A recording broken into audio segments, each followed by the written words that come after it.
देखते होता हमारे उड़हिया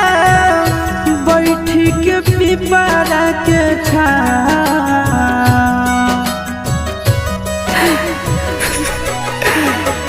देखते होता हमारे उड़हिया बैठी के पिपरा के रुक रुक रुक अरे टरेनिया रुक रुक रुक रे टरेनिया ले ले चल जनुआ के गाँव रुक रुक रुक रे टरेनिया।